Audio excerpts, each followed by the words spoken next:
Coming to you from the Black Swan Media Studios, this is Fireside Chats, talking to the real difference makers in the world.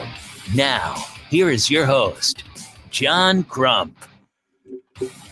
Happy Monday. It's a Monday before Halloween. Hope everyone has their costumes. Our counters don't ever work. I don't know why. But yeah, hope everyone has their costumes. I'm going to go as Bowser because my kids want me to, and I have no choice when my kids say something.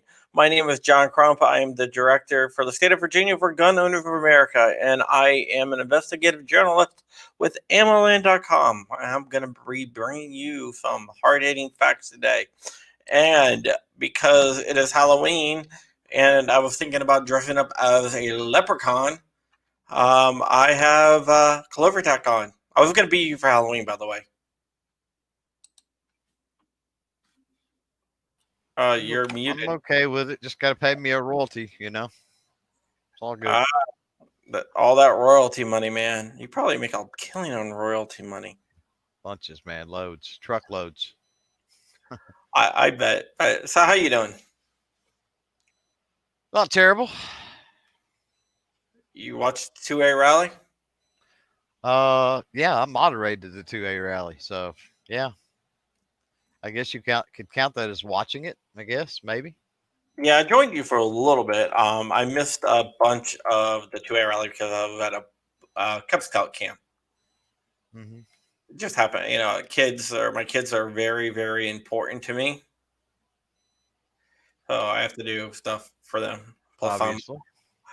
I'm a pack leader.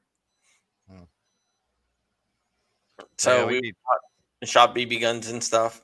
Oh, cool. I was proud of my son. He was able to hit the bullseye quite a bit. A really weird thing happened though. I was going in to shoot BBs with them, and one of the guys that were running the BB range, he looks at our names. We had it wasn't a walk up this year. You actually had to sign up because of COVID. Mm-hmm. He's like, "Yeah, I guess your dad's not gonna what do you say? I guess you're not gonna need a lot of instruction for us. Your dad can handle that." So I looked at the guy like, "Do I know you?" He's like, "I read your stuff on AmmoLand." Nah. Kind of weird. You had a stalker. Yeah. Have that ever happened to you? Yep. It's Yeah. always weird. I don't know if I told the story with you. It was I think I was coming back from NRA in Dallas. So that's a couple of years ago. I was headed back from that, stopped in this little one-horse podunk town, had to go to the bathroom, basically.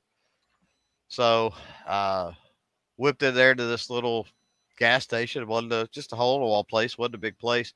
Whipped in there, and it was a guy outside smoking. And so I noticed he was kind of looking at me weird. Like, wasn't no big deal. I was carried. I didn't worry about it. Ran in, went to the bathroom, come out of the bathroom. That guy's behind the counter at this point. And he's still kind of eyeballing me. And I go over and I get a drink and I get a couple of things. I'm not terrible to go in and use a restroom, especially a small place like that, not buy something. So forgot what I bought, but bought a few little things. Went up to the counter.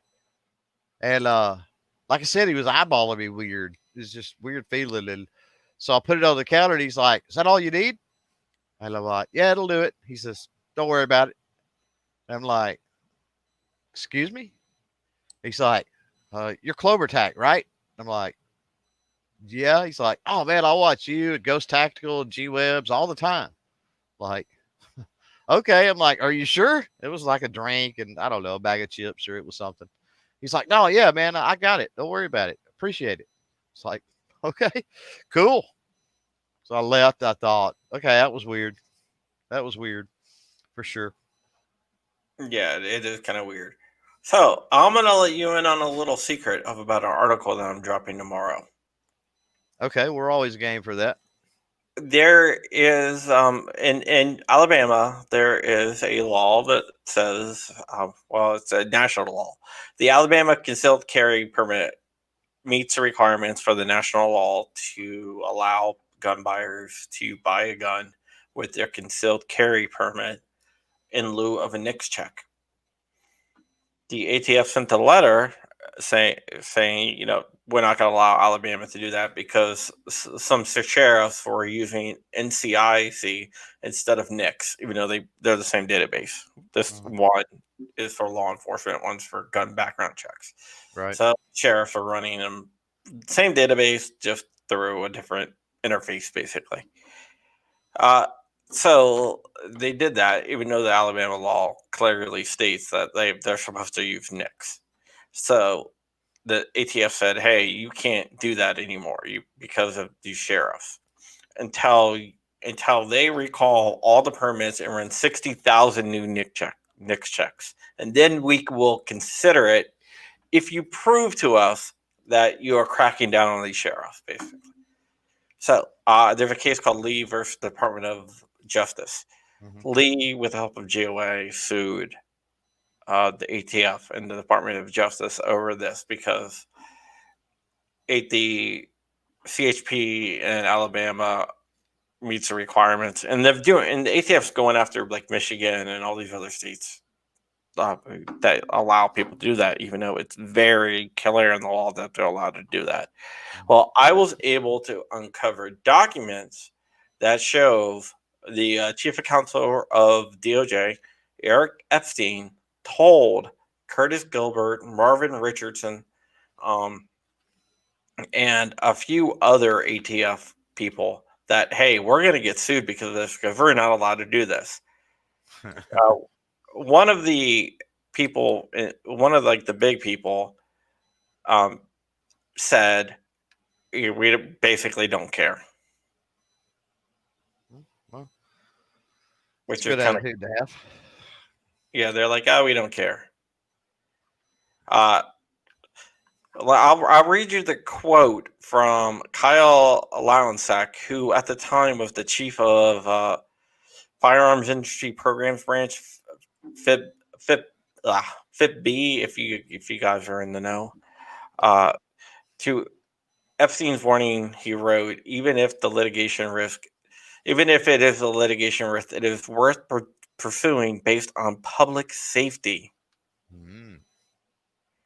And Chrissy Carlson, who's another big wig at ATF, wrote, litigation risk is going to be the least of our concerns. So the ATF knew that they were going to get sued. Right. And well, knew that they weren't allowed to do it, but they did it anyway.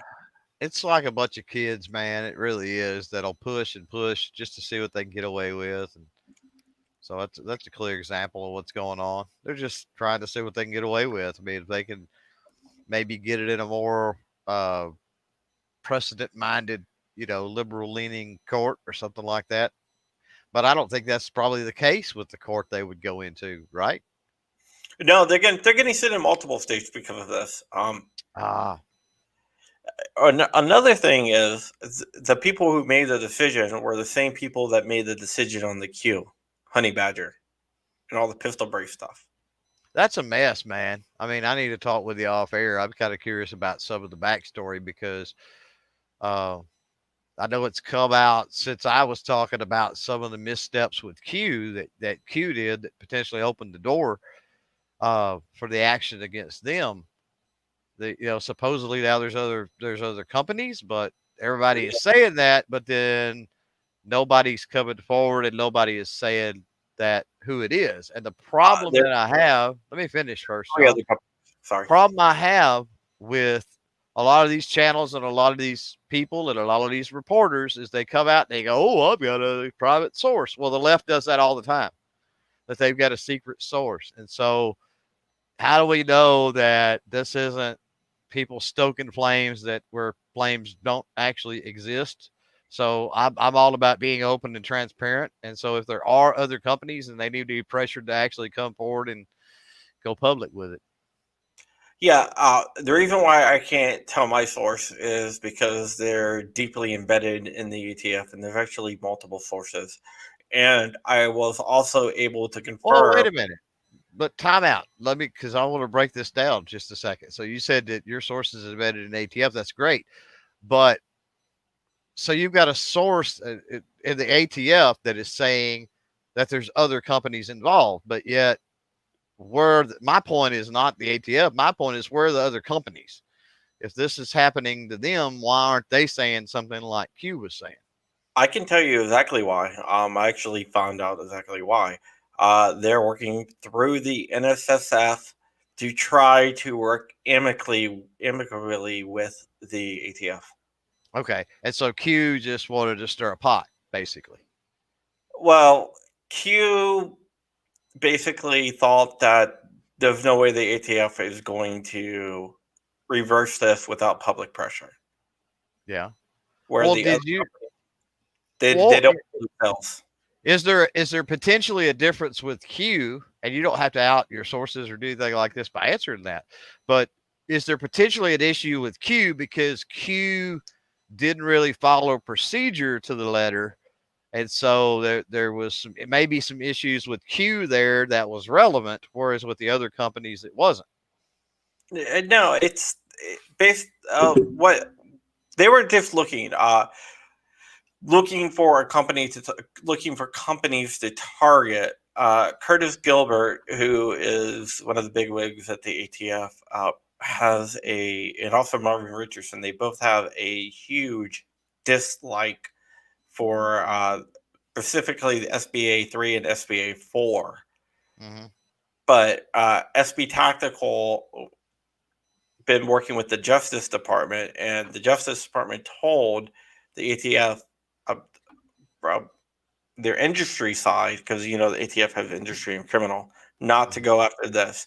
So they went after these other companies because of SB Tactical's direct involvement with the Justice Department over trying to clear up this stuff. So they knew they couldn't go after SB Tactical. So they went after companies that license designs from SB Tactical. Okay, so it was the licensing side of things. That's what you're saying.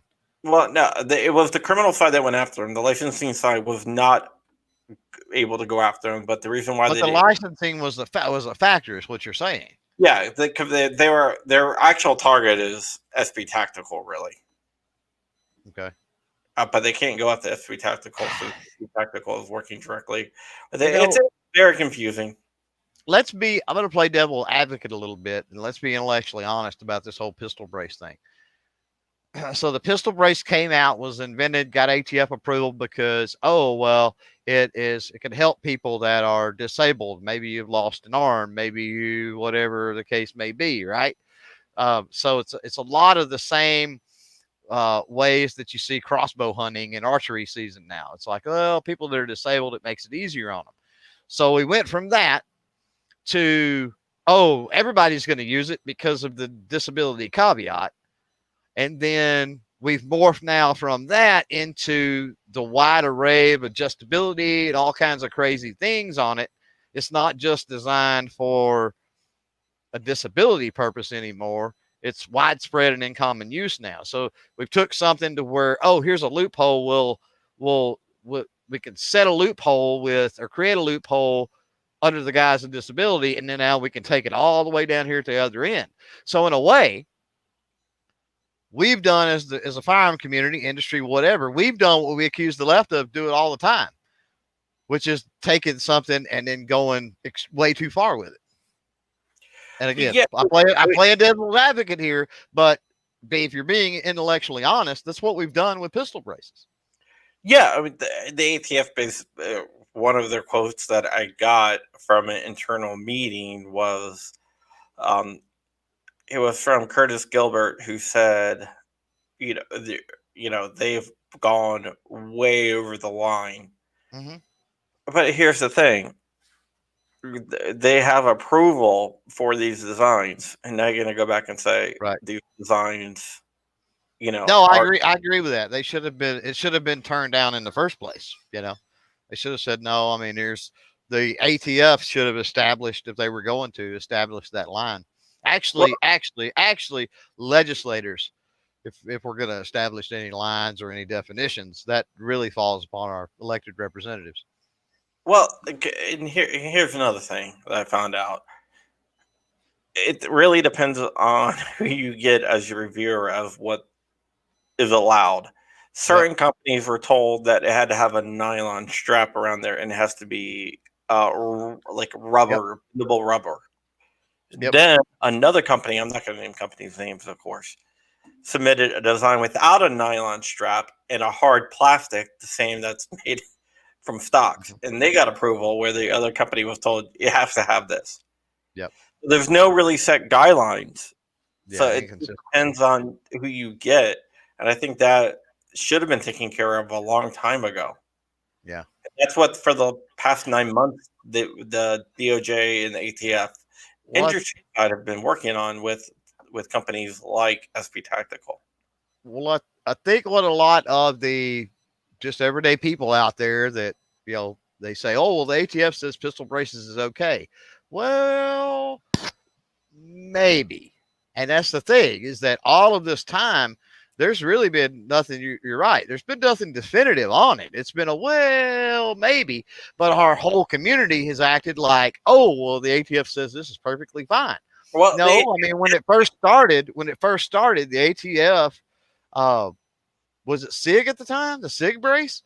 And which was made by SP Tactical. And they applied for the ATF, and the ATF gave them an opinion on that. And they were shipping that out in the boxes with the brace to the end user. But the problem is those opinion letters don't apply to the end user, not ultimately. Could that potentially help if something come down and you had that at least saying that somebody? Yeah, but because you've got an opinion letter that says it's okay for this person to do X, Y, and Z doesn't mean it's okay for you to do it. And that's the problem, is because it's an opinion, it's not legislation. And so the equal application, which is the inconsistencies you're talking about, the equal application has become the problem. Well, there is a huge precedent that states those opinion those opinion letters do filter down to. I mean, the courts have said that they have. Okay. Again, now we're falling to precedent. So because we jump all over leftist judges because they rule on precedent, now we're claiming that, oh, well, there's precedent. So again, we've got my point, and I love the conversation here because the back and forth with you and me, I love you, and I do this just to be annoying more than anything. But it proves my point that there's inconsistencies on both sides of all of this, and until we've got definitive legislation or we've got something to hang our hat on, definitive court rulings, which again go back to precedent. Unfortunately, we need a court ruling that flat out says these are covered under the Second Amendment. Anything less than that is going to be precedent, and we're right back where we started. Well, precedent is something that's used in court everywhere, and it always has been. I've never been one to jump on, hey, you can't use that. What is it? But is it precedent for the sake of being precedent, or is it precedent because the original ruling was based on the Constitution? Because there's a difference. If you've got a non-constitutional ruling of some sort that is thrown out not thrown out, but upheld in court, and they say, oh, well, you know, so-and-so, we believe, blah, blah, blah, but there's really no constitutional basis for it. But then you've got years and years and years and years and years of court cases that go back to that original verdict, which wasn't constitutionally founded, then it's purely based on precedent. My point is, it's not based on the Constitution. It's not like it goes back and it says, well, so-and-so court said these were covered under the Second Amendment, period. Unfortunately, that's the world that we live in, and that has been accepted for case law for a couple hundred years. So yeah, I agree. It's annoying. And like I said, I'm trying to be annoying. I'm trying to be the thorn in the side and get you worked up and get everybody out there in the chat worked up on this, because it's not clear cut. It's not black and white. You know, can we sit here and say disband the ATF and we don't need to get rid of them and our problems are solved? For the most part, yeah, it would be, because then, and instead of your bureaucracy, legislators would have to write laws or regulations or whatever, bills on this stuff, right? And they couldn't rely on the political cover of a faceless bureaucracy, faceless non-representative democracy. Bureaucracy. It's not. I mean, the thing with the ATF is you got to remember the heads are usually appointed by the president of the United States. Mm-hmm. The heads of the ATF are not right now. They should be, but Trump has not been able to get any nominees through. So right now you have like Regina and like Marvin Richardson, who's the head of ATF, and they're both Democrats, and they're So both. why? So I got to ask you this: Why? Why? And I'm sure you've covered it or talked to some people. Why hasn't Trump gotten his picks for that? What's happened? It's been 4 years. Why? He did try to nominate one person, but that person honestly would not have been any better. He nominated who did Trump nominate for the ATF? Well, I know he did. I mean, I hear that he's did, but I mean, why don't we hear about this? Why isn't there? Why for 4 years has has a president, especially when he's got the Senate? Why does the president is still dealing with leftover heads of bureaucracy? Why? It makes no sense. Do what? Canterbury, I think his name was. You're gonna have to ask Trump that. Canterbury. Well, I know Trump's answer. Trump's answer is going to be the same as what he told us 4 years ago, which is the 8-year assault on your Second Amendment rights is over, which we all know is a crock at this point. So when he said that, and then taking it hindsight's 2020 and looking that he hasn't pressed to get the ATF, the heads of the ATF replaced, he had no intention of alleviating the assault to our Second Amendment rights when he took office. He bamboozled everybody and he played you into voting for him.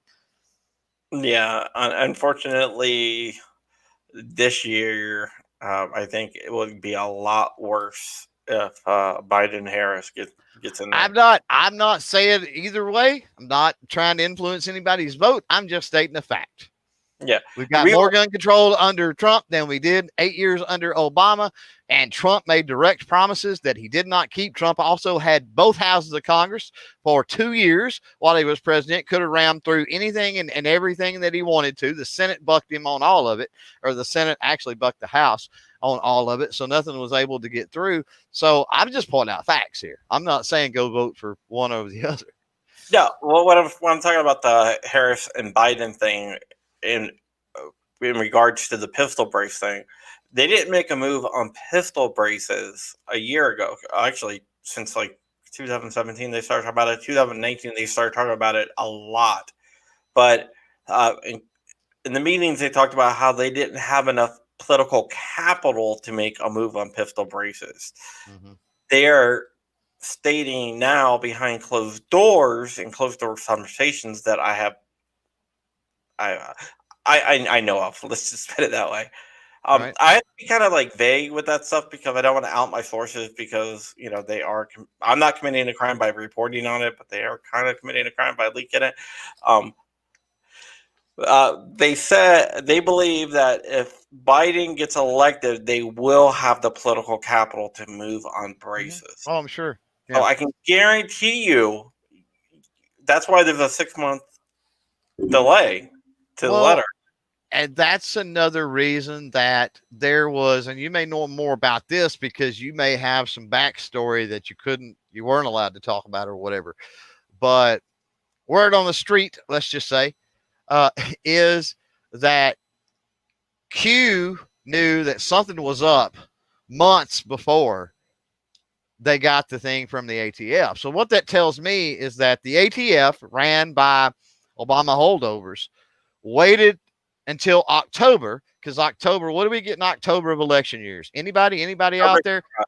October surprises. They waited till October to do this to try to disenfranchise voters when it comes to voting for Trump. You're exactly right. And the weirdness about all of this, where this falls on me, is they're saying, okay, let's do this to try to disenfranchise the gun vote from Trump. But yet the gun vote doesn't have any better option with Biden Harris. And the whole JoJo Spike thing is obviously not going to work out. And we're disenfranchised with Trump already. So I don't get the play. I understand the play from a purely political perspective, but I don't get the play realistically. Yeah, the ATF thinks that every gun owner is a Trump voter, and these people, Marvin Richardson, you're going to hear me say that name a lot when I talk about the ATF because Regina's the head of it, but it seems like Marvin Richardson is the more rabid anti, left leaning guy that doesn't like guns, even though he Yeah. runs an organization based on Well, guns. and let's make something clear right quick since we're dogging on the ATF here, because just on the off chance I got friends that are agents that are watching this. I'm not talking about you guys. No, Let's make it very clear here that when we're talking about an agency, a bureaucracy like this, we're talking about thousands of people, hundreds, if not thousands of people. All of them are not political operatives or Obama holdovers or beholden to anything other than the law and that sort of thing. So many of you out there, you know exactly what I'm talking about because you may have relationships, maybe friends with family members, whatever, that are ATF field agents, working regional offices, so forth and so on, that are really good people. And if you reach out and contact them with any kind of problem or whatever, they will do their best to help you out. So just want to caveat with that real quick. yeah, absolutely. You don't find the problem with the ATF in the rank and file. Mm-hmm. Right. Actually, I find most of the rank and file agents are actually gun people. Yeah. And thankfully so, right? Because if the heads delegate things down, and then depending on the politics of the situation and other things, that may or may not get done as those orders go down the chain. So they're definitely the rank and file, like you're talking about, of the ATF does help give us a little bit of cushion and a little bit of cover on stuff for sure. We would be in big trouble, I think, if it was all appointed and all, let's say, Obama holdovers. Yeah, like one thing that I'll tell you that no one knows because I haven't read an article on it yet, but they have these child safety flyers in all the gun stores. Mm-hmm. There's a memo came down to all the IOIs, which are the people that go in there, to look for that and make sure that they're in a prominent place. And if not, find them. So basically, you can have it on your counter of stuff, and these guys can go in there and look at it and using their own judgment say, hey, that's not in a prominent place. Here's a fine or whatnot. Right here.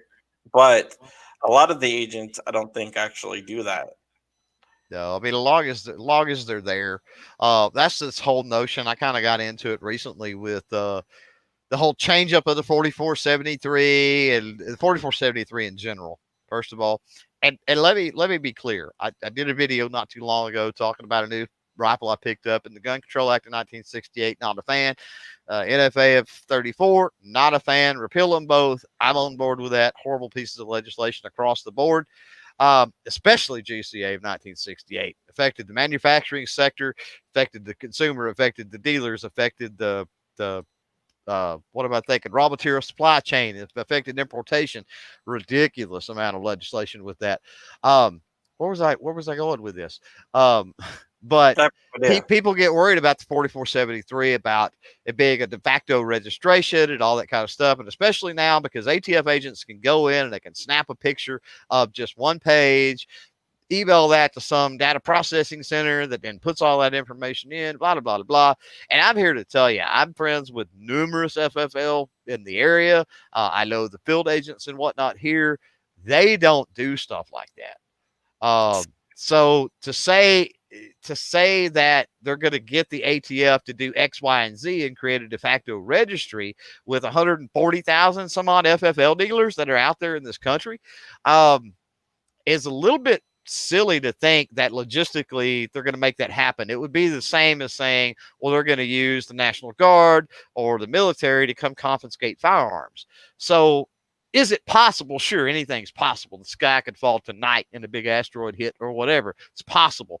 Is it plausible? And more importantly, is it logistical?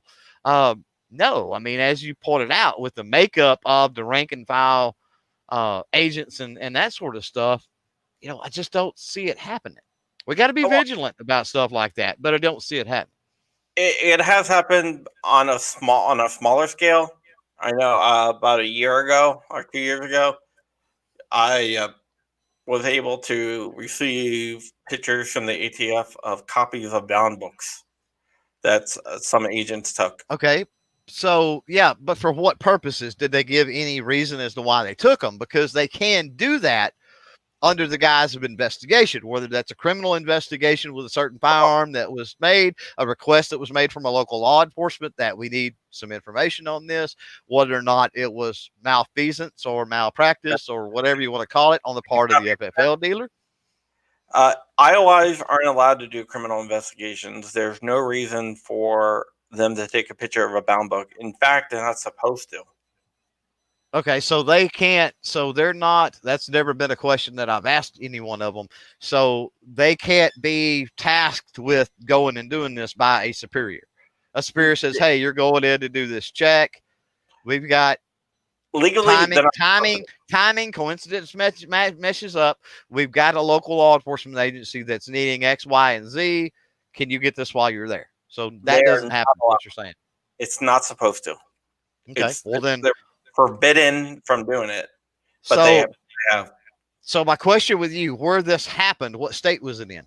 New Jersey. Okay. New Jersey has a registry already, though, correct? That is correct. Okay. So in a sense, who cares? It's a wash because New Jersey has a registry already. But if you find it in one place, it's going to be happening in other places. And I'm not saying that all agents do that. I'm just saying that I'm just want to caveat saying that there are bad agents out there and there's good agents out there. Well, I was just saying, if you've got an agent that's going circumventing and going above and beyond, maybe it was because there was a state registry already, and in a more free state where that wasn't the case, like let's say here in Texas, it would be more noticeable on the radar where it's like, where did you get this information? You're not supposed to be getting it that way. Well, he would have a cop out or a scapegoat the other way to be able to say, oh, well, I just didn't want to go through all of that mess to get to the same point. Joe Drag has an interesting question. Why did they change the 4473s? Why do you think so? Me? Yeah. They changed the forms. How many times have they changed the forms since the forms came out? It's been a bunch. It's been several. Yeah. And every single time it has to do a lot of what they claim. And I know this to be true because I was working with, again, I work with a lot of FFL dealers and stuff in the area and all that. I was working with a pawn shop, and especially with NFA stuff, the amount of errors, and we're talking about employee level errors. We're not talking about me filling out the 4473 wrong. I can fill out a 4473 by hand in less than 30 seconds and it'd be completely accurate. That's how many guns I bought and I buy. It's just that easy. But there are people, you'd be surprised, that mess things up. So not just the end user, the consumer that's filling them out, messing them up, but then also there's big issues where employees, again, remember, we've got 140,000 plus or something like that FFL dealers in the United States. Each one of them has employees that have their hands on the book. So we have over 140,000 people, right, that are administering these forms, right? Some may be just solo operations. I get it. But some may be something like Academy or Bass Pro, where you've got literally dozens, if not hundreds of people under that one FFL dealer handling this paperwork, doing this, doing that. And so you've got bean counters that say, okay, we've got an X number. We've got a certain number of errors that occur. Like this particular error happens all the time. And so let's shift this here, or let's add this question, or let's reword this way. There's little tweaks that they do in order to alleviate those errors. So that's a reason. I'm not saying that's the reason, but I'm saying that's a reason. Yeah, I think you might be right there. One of the things that I've never understood about the ATF, and I've actually written about this, a lot of the rules and regulations that they have for dealers aren't public. Mhm. which means this is what we look for, and this is the punishment if you find it. Correct. And they don't share that even with the dealers. I released their book where over at Amaland I got my hands on a copy of their actual IOI book where they look for and what the punishments will be. And they flipped their lid when we released that. But here's my question to you: Mhm. why keep it a secret of what they look for and what they consider a violation, a major violation, a minor violation, or whatnot? Because it's ambiguity in the ambiguity in a contract, which is going to benefit the person who wrote the contract. So it gives them more control. Now, I'm not. That's not the answer you're looking for, and that's certainly not right. I'm not But looking for any specific answer. I'm just no, looking. yeah, it gives them more unilateral control to be able to handle things. Because there are instances. I know instances where there's been some really, just like anything else. I mean, if we're going to be honest, we got to be honest. There's been some really crappy FFL dealers out there doing some really shady things, some really gray area things, but they were within the bounds of the law, basically. So I don't know. Maybe they do it so that they've got these little nitpicky things in case they get some kind of a shady dealer or something out there. They could do something, something about it. Again, and I don't support any of that because we're talking about a bureaucracy having that power, and that's Yeah, wrong. I don't like the ambiguity of the ETF where Nope. there's no clear lines. I am okay with rules. I am okay with regulations. Don't get me wrong. I'm not saying take away all freedom and all of that. Okay, maybe I am. You caught me, right? I'm a big liberal. No, that's not what I'm saying.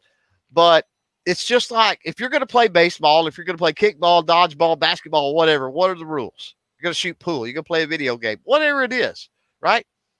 What a shooting competition. What are the rules? I want to know the rules. I want them in black and white. I want them clearly understandable. I want a way to ask questions. And I also want recourse in case I feel that the rules have been arbitrarily, unfairly, whatever, enforced, right? Um, I like that. I like that definition with things. Now, again, I'm not getting into saying that they need to take away all freedoms and dictate anything and everything to us. But yes, if there is going to be legislation and regulation, which currently there is, then either we need to get rid of it altogether, which is preferred, of course. Hashtag repeal the NFA, hashtag repeal the GCA, hashtag repeal Hughes, so forth and so on. Or you need to get busy. You need to clearly define all of this, draw those lines in the sand, and then we need to move on. That way, dealers, manufacturers like Q and the others, whoever it might be, know the rules, know the bounds that they're allowed to play in, period. Yeah, And then there's not, when we go back to the Q issue and the braces and how it's went from here to here over the course of a decade with the design of braces and everything else, that eliminates that from happening because they say, here's the guidelines, here's the links, here's the weights, here's all of this stuff. But again, you go back to that needs to be legislated, not dictated by bureaucracy. If that's going to happen, if those lines in the sand are going to be drawn and those rules are going to be written down as plain as day, black and white, no gray, that needs to be done through a legislative effort, not a bureaucratic effort. okay, I want to share with you one brace that was banned for length of pull. Everywhere else, the length of pull, if it's over a certain amount of length of pull, that means from the trigger to the back of the brace. Every brace ever reviewed by the ATF had the length of pull review. The line was horizontal. Mm-hmm. For this one brace, if you measure it horizontal, like every other brace they've ever done, it was well within the limits. Mm-hmm. So what did they do? They measured it diagonally. Diagonally, yeah. Which I've seen that. Which added extra width, which is not how you measure length of pull. Now did you're talking about the Q thing? Yeah. Okay. Did Q measure that or did the ATF measure that? Because I heard that with that story, that was Q measuring that, not the ATF.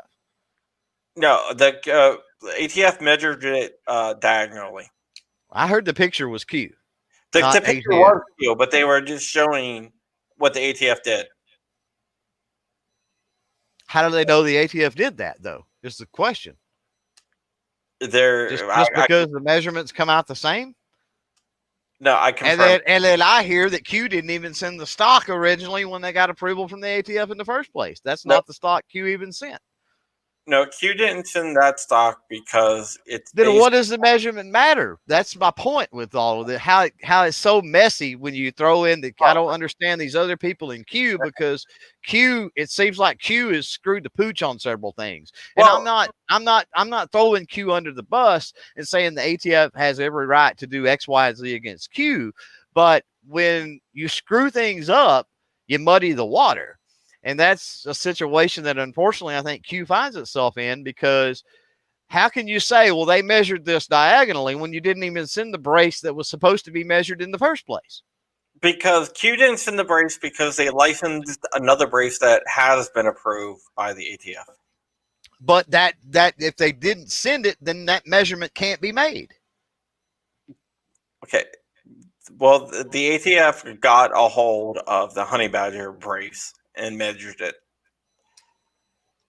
So Q didn't send the brace in, but the company that they licensed it from, that design was approved. It's just since Q licensed the design.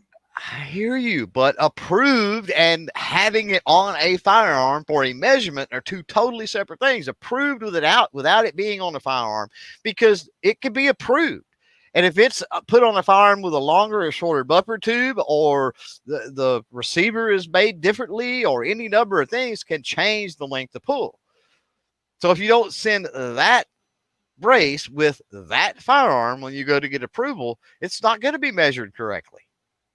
And that's my point, is all of this is somebody screwed up somewhere at Q, and they had to have, yeah. or with SB Tactical, something with the brace and the firearm thing, something there got totally screwed up that allowed the ATF in the front door in the first place. Wait, we're here. Well, if the ATF measured it the way that they're supposed to measure it, according to their own internal documents, it's within legality. It's legal. So I hear what you're saying, but at the same time, they didn't measure it legally, like the way that their internal documents say. They couldn't have measured it at all, is my point. If it wasn't sent with that firearm, they couldn't measure it at all. But the ATF So you're telling me, what you're telling me is that Q wanted approval for this pistol. So they sent the pistol to the ATF, and the ATF found a brace from wherever other source to approve that? Because that don't even sound close to right. The ATF doesn't go out looking for parts to help people out to get their stuff approved. You either send in the proper stuff or you don't. Well, the ATF, in order to go after Q, acquired a honey badger.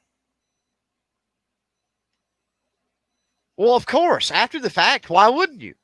If you get wind of it, if you're sitting in the ATF and you say, okay, Q sent me this, it's got no brace, right? It's got a buffer tube on it. And I do the measurement. Hey, it's irrelevant. I do the measure however the heck I want. And it's irrelevant because once you put a brace on it, that measurement's obviously going to change, right? But Q sends it, it does not have a brace. And then I'm sitting there, and especially if I'm the agent that did that, and then all of a sudden I look at the Q website and I'm like, well, wait a minute. That's not what was ATF approved. That's got some kind of weird brace on the end of it, right? Then, yeah, I'm going to get a hold of that, and I'm going to measure it. I'm going to say, hey, this brace, maybe the brace was designed in a way that it slid up further over the buffer tube where it didn't add any length or make it any less.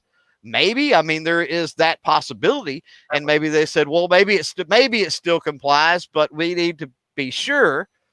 And then maybe they got their hands on one, but we're talking about a lot of maybes, and I don't see. I guess some of the higher level operatives are not operatives, but higher level political minded figureheads of the ATF. I guess they could go that far, but I just don't. That's going outside the realm of what the ATF does to just do I something like that. I also think that a lot of it is a personal vendetta against Alex from SB Tactical, Alex Bosco, You do because what he's now? Alex Bosco, the president of SB Tactical, the Huh? CEO of SB Tactical. When they were going to go after all these SBA 4, SBA 3 on the industry side, Alex Bosco went to the DOJ and basically nixed that. Right. So I think a lot of it has to do with him. This is like payback. Hey, Yeah, they're after him, and it's just collateral damage. Everything else is collateral damage, and like I said, muddy in the water, which makes it even worse. yeah, it's a very complicated situation. Because And we're looking at Q, we're saying, oh, the ATF is picking on Q, when actually the ATF is after SB Tactical. yeah, And we're not paying attention to that. We're doing exactly what the ATF wants, which is paying attention to Q, not SB Tactical. I know of 3 other companies, and I really wish that they would come out. I do too. You're gonna be both, because until then, I mean, it's Q has the water's muddy, in my opinion. Yeah. I think Q slipped up along the way, and Q and or SB Tactical screwed up something somewhere the way that opened a door. Right now, that's where I stand on it. And until other people come forward, other businesses come forward, it's hard to take that into any other type of picture. There's one company that I know, and they submitted the pistol with the brace, and they got the okay for it. Mm-hmm. But they want to try to work behind the scenes with. But did they have the same buffer tube, which would have been a different, or the same? You know what I mean? The same buffer tube, the same trigger, even could affect the length of pull. Well, this is not even a length of pull thing. This is, hey, we gave you a letter. You were selling this firearm, the exact configuration that you have, but now we're gonna walk it back. Oh, okay, I got you. So they said okay, cool at first, but then they changed. And this is another company that has yet to be named, basically. Yeah, they don't want to be named. I'll share it off air with you. That's fine. I'm better off not knowing, because I might actually freaking say it, because all right. It's aggravating. So I just until you can say something, don't tell me. I'm fine with that. Well, I don't want to out the company. I understand. I just don't understand why this is, and like you say, maybe they're trying to work something with the NSSF and behind the scenes and amicably, and I'm all for that. Yeah, I know. The more problems we can solve, whether it's the ATF and Q, or the ATF and these other companies, or whether it's Yankee and Mr. Guns and Gear, or whoever is having a problem, the more of these hatchets we can bury and get things lined out that doesn't have to go into the public eye and become a big conspiracy theory, mess and everything else, the better. I'm all for that. Well, so I'm okay with it. Hopefully they get it hammered out. I don't think they will. There's certain things though, and it's not uncommon for companies to do that. Silencer Co's been working with the ATF for years. I told this company behind the scenes that the ATF has already said behind the scenes there's no way that they're if they're gonna spare this company if Biden wins, basically. But if you're on the website, I don't doubt that. I don't doubt that one bit. But we're in bigger trouble on a lot of other things as well. Yeah, instead of saying, hey, we got this letter too, we're not going to sell this pistol until this gets resolved, they just marked it out of stock on their website, which I kind of think is a cop-out,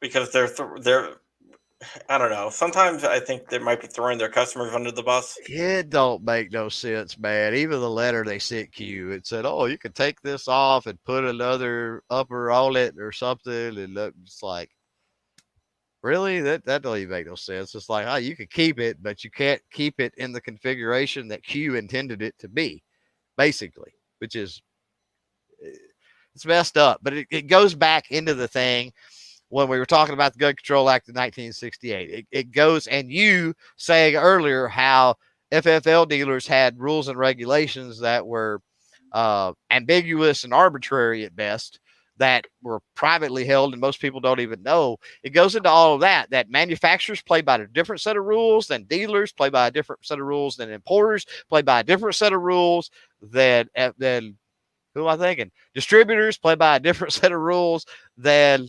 the consumer. And it's ridiculous that there's, it's bad enough that all of that's regulated. The fact that depending on where you fall into any of those categories, your set of rules is completely different. That makes no sense either. No, it doesn't. The whole ATF needs to be. I think I would like to see it go away, but if not, at least restructured. I'm sure there's some good things that the ATF does. And I think if we're being intellectually honest, I think everybody out there is probably, could find something that, but do they need to be a big, huge, bloated bureaucracy to do those few good things that they do? No. But I think the bigger issue that we're talking about here is the NFA. The NFA is old. The left, the anti-gunners, Democrats, even some Republicans, whatever, want to talk about things that are outdated. The NFA, with the leap in technologies and everything else that we have, the NFA was for a specific purpose.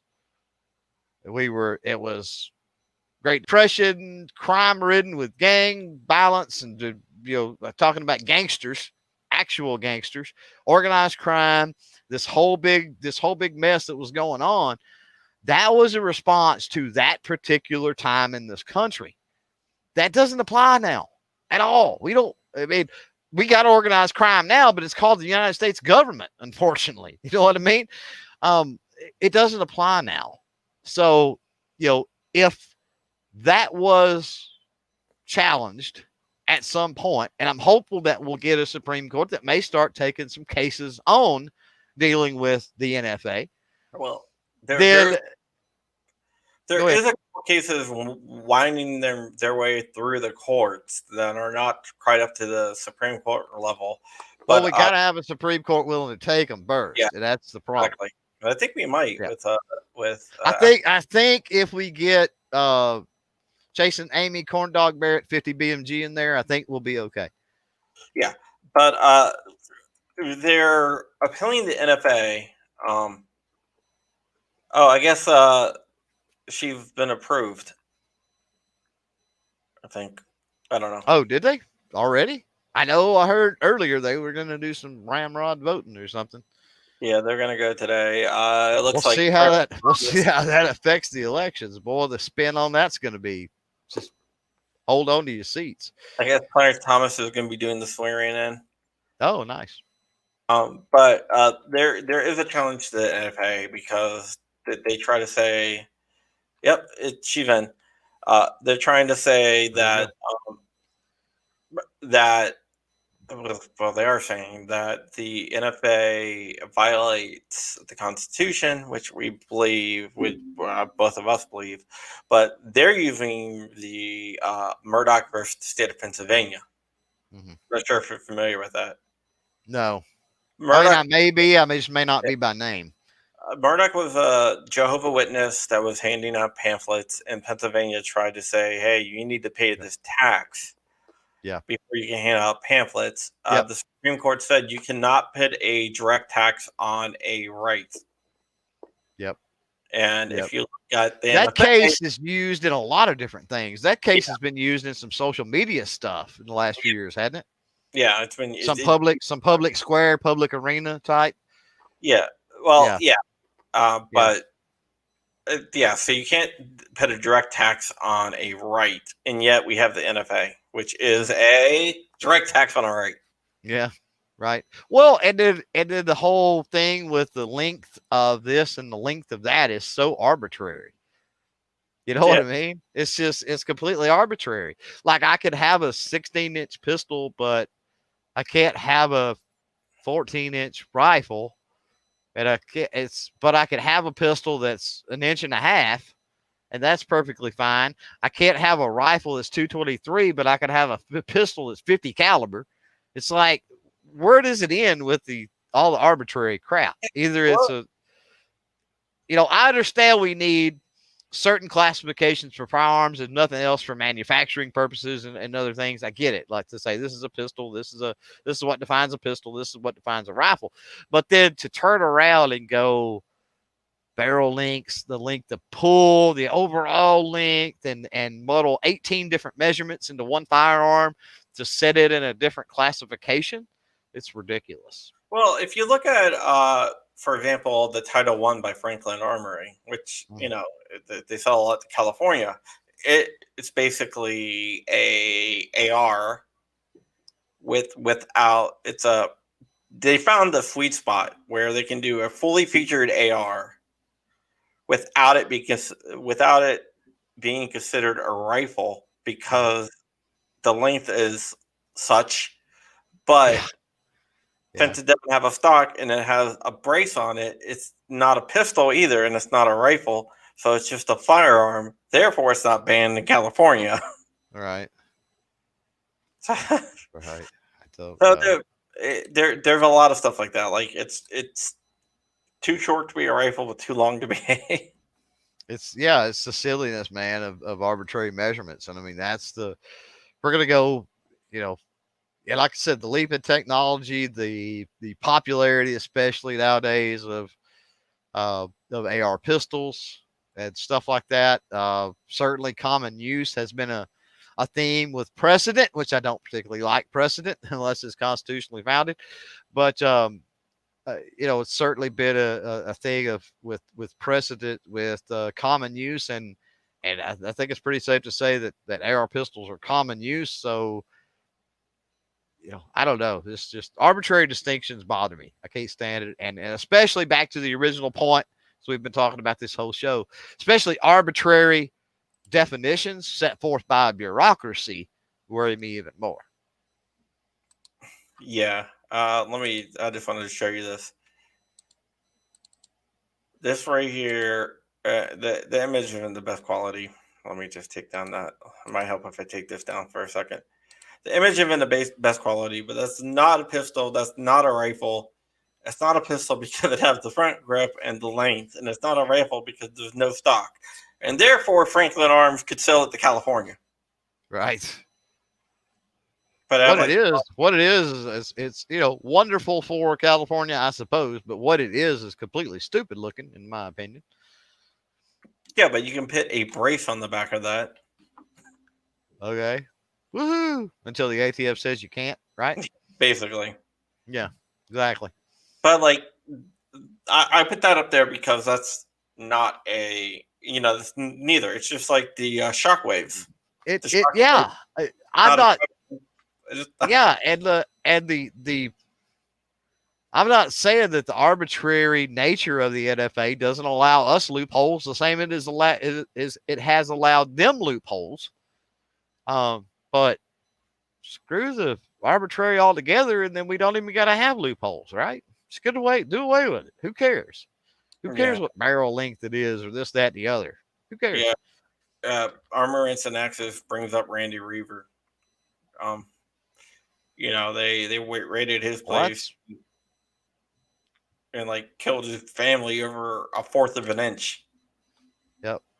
Well, that's why most shotguns, I was asked that one time, why most shotguns you see are 18 and a half. And I said, well, because the closer you get to that 18 mark, 18 is the legal arbitrary length. And the closer you get to that, the more room you leave for what if, and maybe your tape measures wore out and mine's not, or whatever the case may be.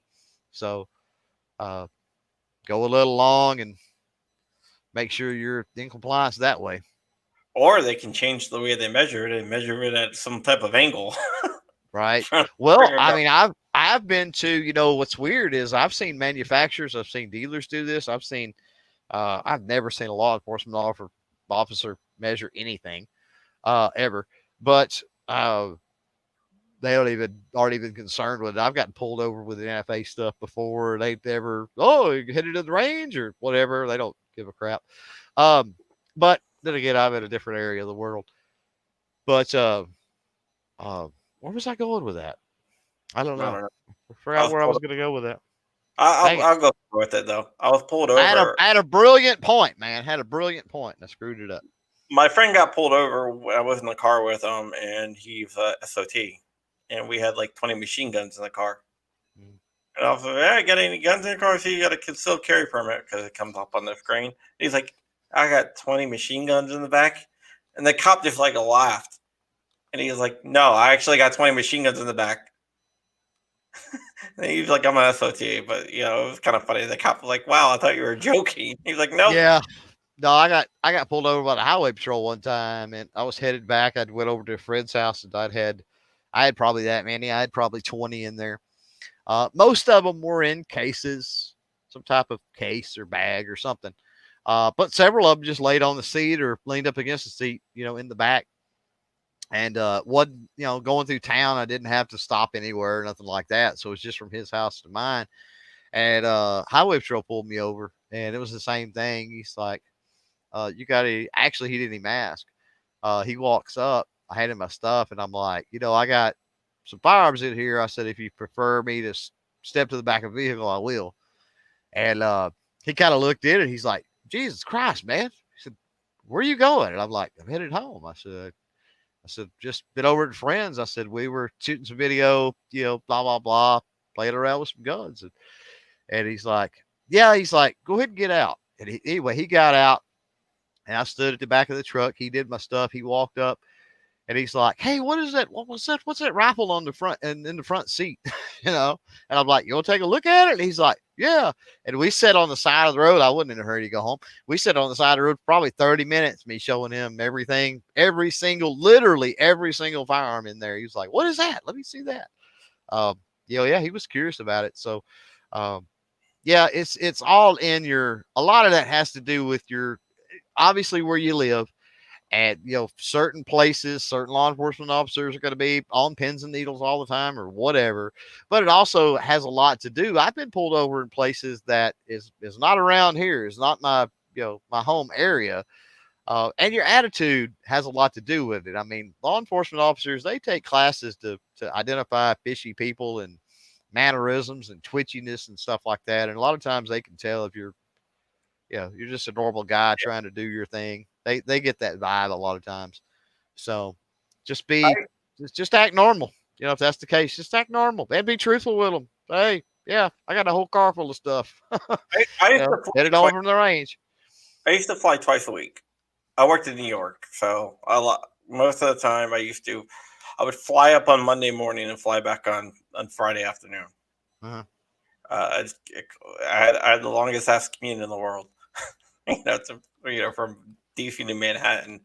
So I would fly, and I'm definitely afraid of flying. So I get really, really nervous when I fly. I was on a plane that was getting ready to take off. We were going down the runway, and it cut off, and like we rolled to a stop. So ever since then, I'm like, wow. Oh my god. So minutes away from dying, probably seconds away from dying. So ever since then, I'm afraid of flying because of that. But I still fly a lot because don't let fear stand in your way or whatever that crap is. Sure. So I get randomly selected all the time. Even though I got like the the pre-pass and stuff, the TSA pre, where you go through like the fast lane and stuff like that, and you don't have to take off your shoes or jackets, but I still get randomly selected all the time because I'm nervous, and they look for that. They're like, this guy's nervous, so whatever. All right, man, we've been on for over an hour. I want to thank you for coming on. I wasn't going to do a podcast today, but I've been like getting killed. Election time is my busy season. I understand. I got some interviews coming out with some senators and candidates and stuff like that. So I'm trying to knock this crap out. So it was at the last time, at the last minute, I was like, man, I need a break from this. So instead of working on my articles, I was like, I can get this knocked out fast. And I need to do some writing myself. Poorgear-report.com. I haven't written anything for them in a while, and I gotta I've got to get back in that swing. I've been working on some other stuff with the YouTube channel and behind the scenes and stuff like that. I got to get back to the writing. I really enjoy it, but it's a little more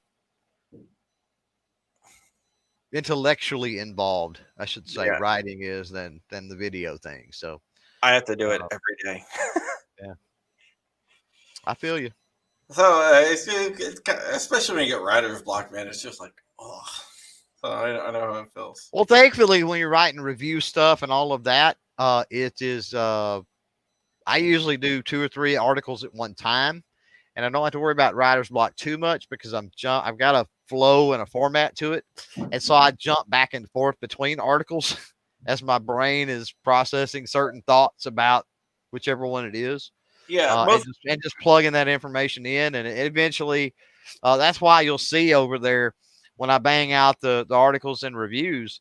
It's like 2 or 3 come at once almost. It's because I work on literally 2 or 3 at one time to kind of keep the squirrels in my head organized, so to speak.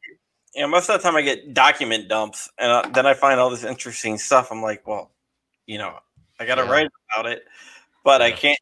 I got to put it in like some sort of order. If I got to come up with the order, and I just can't be like, hey, Sometimes I wish I can just dump all the documents. There might be a project that I'm working on where I can just dump documents and anyone who wants to write about it. No, sir, that's a project I am going to work on. It's going to be like a nonprofit that just gets all this information and just puts it into a database, a searchable database, so you can go in there, you can search on it. Oh, I want to write an article about this. Oh, here's some leaked documents. Kind of like a WikiLeaks, but for gun stuff. And for like other gun rights organizations can go and look up different things. If they have a case, they can look up different things and pull up that. So that project that's coming down the road, down the line, probably in a year, because that takes a lot of effort, organizations, getting lawyers on board, and it's a pain.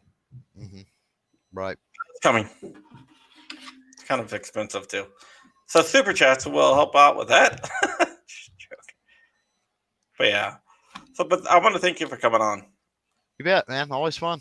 And I want to thank everyone out there. And Clover, stick with me for 1 second. I'll be right back. Once I hit the damn button.